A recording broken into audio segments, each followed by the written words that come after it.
Welcome to Aksharamala. 2026 April 17న జరిగిన ఎన్నికల్లో శ్రీ హరివంశు నారాయణ్ సింగ్ గారు రాజ్యసభ డిప్యూటీ చైర్మన్గా అంటే ఉపాధ్యక్షుడిగా మరోసారి ఎన్నికయ్యారు. స్వతంత్ర సభ్యుడైన ఆయన ఎన్డీఏ మద్దతుతో ఈ అత్యున్నత పదవిని చేపట్టారు.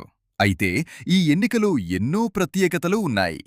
మొదటి విశేషం ఏమిటంటే 1984 వరుసగా మూడోసారి ఈ పదవికి ఎన్నికైన తొలి వ్యక్తి ఆయనే.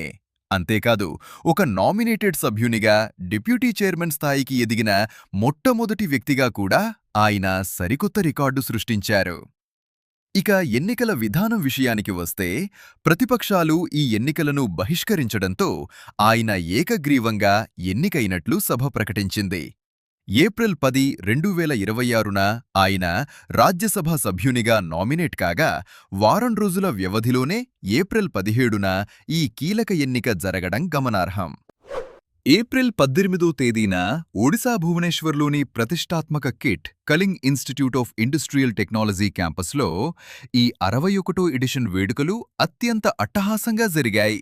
ఈ ప్రతిష్టాత్మక పోటీల్లో గోవాకు చెందిన సాధ్వి సతీష్ సైల్ విజేతగా నిలిచి ఫెమినా మిస్ ఇండియా వరల్డ్ 2026 కిరీటాన్ని సగర్వంగా సొంతం చేసుకున్నారు.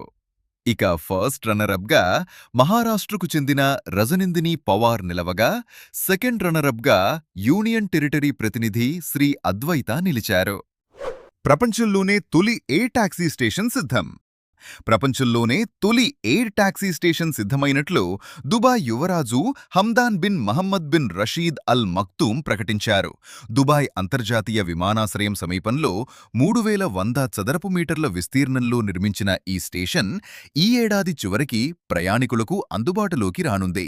ఈ స్టేషన్ ద్వారా ఏటా 1,70,000 మంది ప్రయాణించగలరు. కార్లలో 45 నిమిషాలు పట్టే ప్రయాణాన్ని ఎయిర్ టాక్సీల్లో కేవలం 10 నిమిషాల్లో పూర్తి చేయవచ్చు. ఈ వీడియో మీకు నచ్చినట్లయితే ప్లీజ్ లైక్ చేయండి మరియు సబ్స్క్రైబ్ చేసుకోండి.